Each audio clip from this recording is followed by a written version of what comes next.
Hello everyone, welcome to Tuesday. It's early, it's not yet 9 a.m.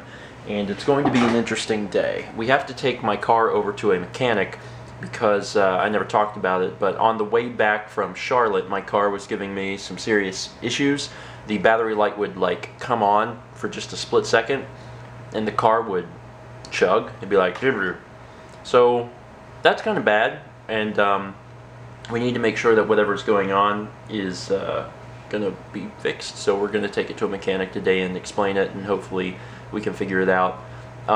Another thing that kind of sucks is I have a dentist appointment today. So we're going to drop the car off at the mechanic and then I'm going to go over to the dentist. And I'm not excited about the dentist. It's not that I dislike the dentist, it's that I've had some teeth that have been hurting and I probably have a cavity. So it would be nothing new. You get cavities a lot.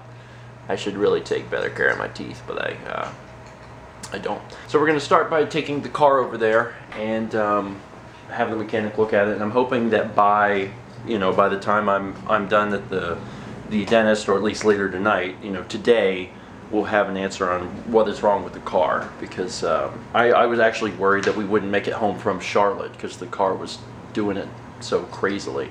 The battery would be like do do do do do do do do do, and the car would be like because the RPMs kept dropping. Yeah, so here's to hoping.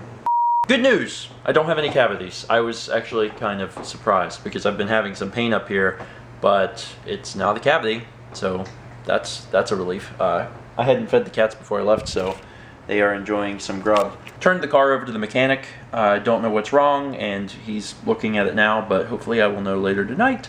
And I'm excited to find out really how much I'll have to pay. Kind of got some bad news.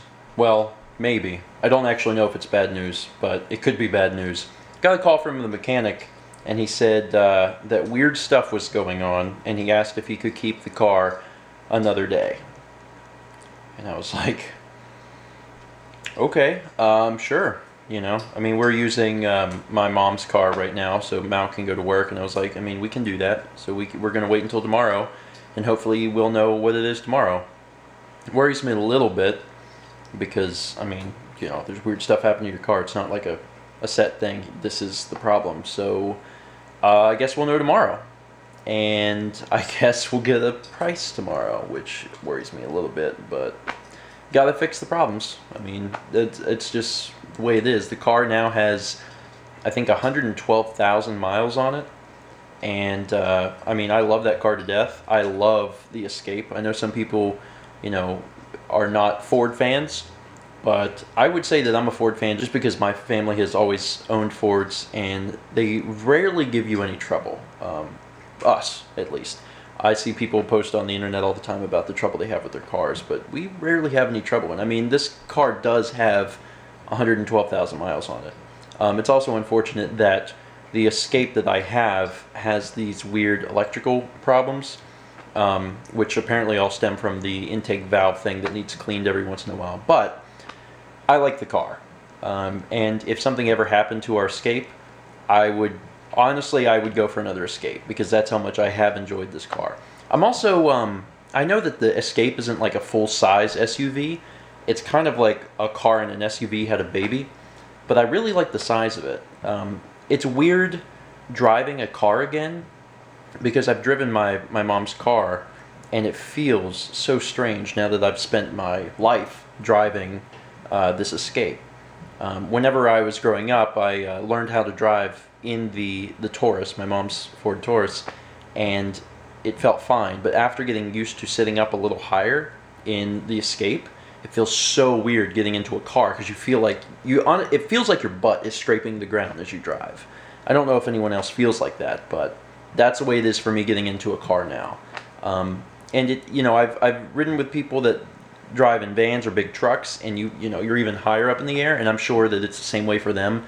Maybe you drive a van or a truck or something, and you do sit up quite a bit off of the highway, and it's so hard to go back from that to a car. Like, it drives me nuts. I honestly feel more vulnerable, like I'm gonna die, like I'm gonna get in a wreck or something because I'm in a car as opposed to a bigger vehicle. So I don't know, just wanted to throw that in there while I was thinking about it.